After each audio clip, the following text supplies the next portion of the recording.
Hey there everyone, Deborah the Bee back with another video from the back roads. Thanks a lot for being here today. I can't see anything without my readers now. I'm like, it's just totally blurry right now. So I'm going to try to look at the little circle there and we'll talk about this video.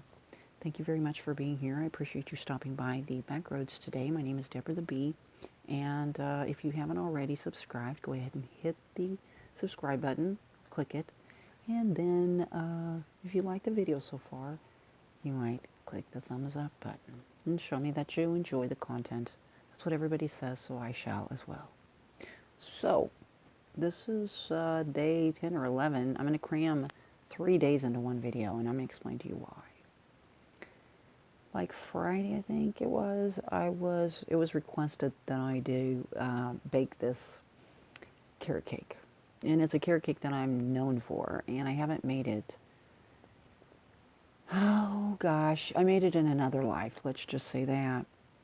So as I went to grab this this recipe, I realized that I didn't have it anymore.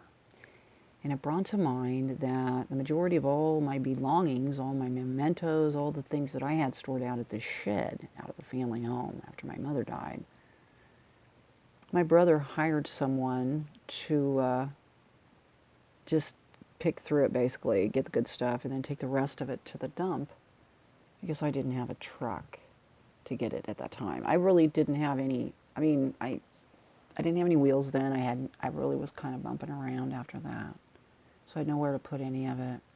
And so he made the decision for me to take all of my, pretty much my baby pictures that I had left after a flood in a basement, and he decided that he was going to go ahead and throw them all away, or hire someone to do that, and he did.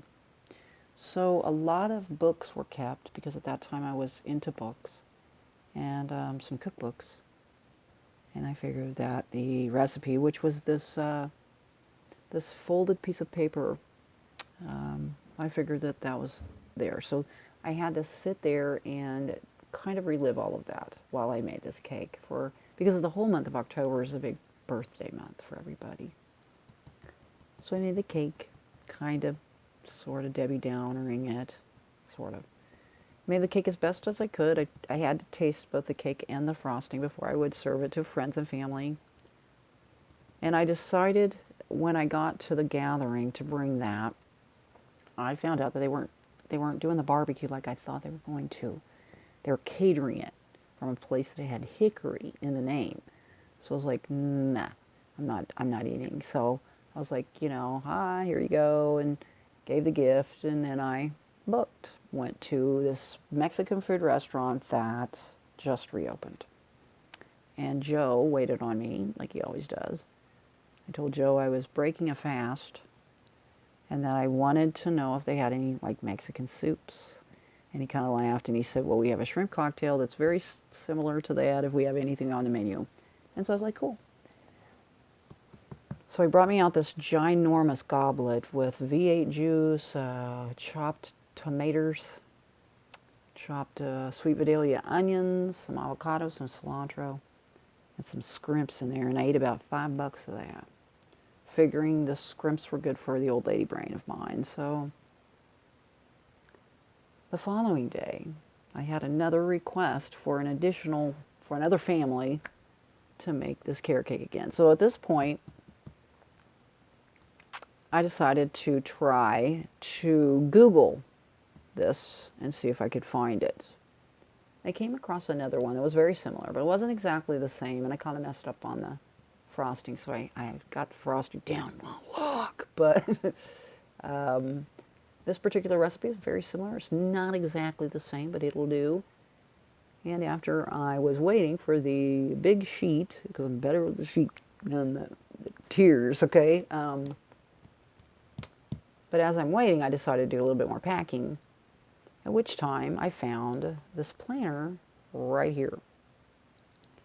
And as I opened it up, on the inside of it, I noticed this piece of paper right here.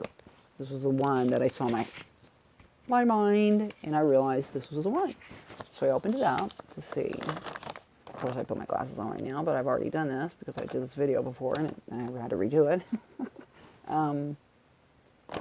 But I found this exactly what I was thinking. It just didn't have that recipe on it.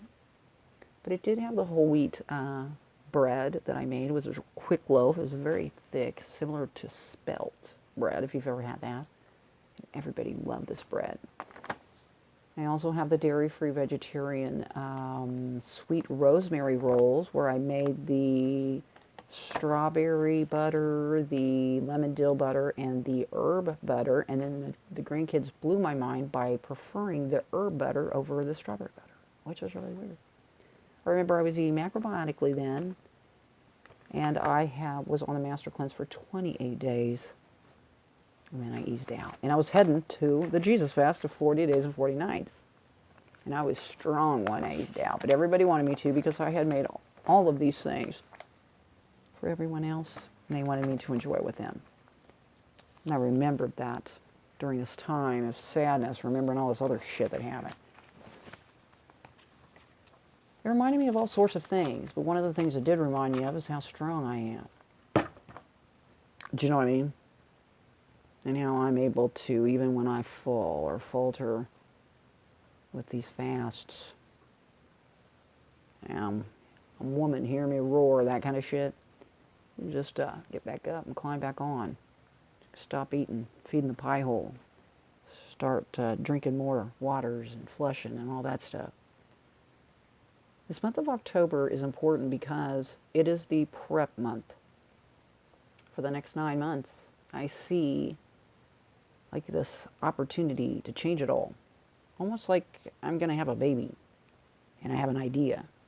And within this next 9 months, including this month, every single thing I put in this body, whether it be food, drink, or the things that I think, is all going to be feeding this baby, this idea. Then in 9 months, we'll see. Throughout this time, I'm going to continue doing videos, and we'll do things like little sonograms, see what the baby looks like. You know, and the ways that we can do that. See how big it's getting, color hair it has, and all that shit. Make sure it doesn't have a third arm at the back or something like that. You know what I mean? And then in these 9 months, who knows? But, you know, the first baby I had, nobody told me that it wasn't a license to eat, right? So I ate everything and anything. And I gained 50 damn pounds with my first son. Of course, he's a ginormous kid. He's a big man child now. Gentle giant. This is different. I know things now. I have the wisdom. So we're just going to work on that. And we're going to see. And through the feeding of this idea, you know what I mean? We're going to be feeding the vessel as well. And we'll see what happens to the vessel. You know what I mean? I just think it's an interesting theory. And that's what I'm going to look at it as, is that I'm going to have a baby. And it's an idea. And we're just going to go along the way and do the good things that we know that we need to and we should. Because just like a baby, you don't really know what's going to happen, right? You don't know what they're going to look like or anything about them. Just like with your idea. Until it comes out, until it's finished, and even then, it's just a new world, a new beginning, and a new way of learning in a different way. I know. Anyway, I don't know if I said this. Thumb it up, subscribe. Get out there and spread those little pieces of peace, would you? I know. It's just interesting. It's Monday. And it's the day 10 or 11 of the Oktoberfest. We're cramming about 3 days in because we fell off the fast. But we ain't bugging. We ain't ill. We don't be illin', is that right? I so am so square. Trying to be so hip and debonair. Debonair, get it? All right, I gotta go. Thanks a lot for being here. We'll see you all on down the road. Bye-bye.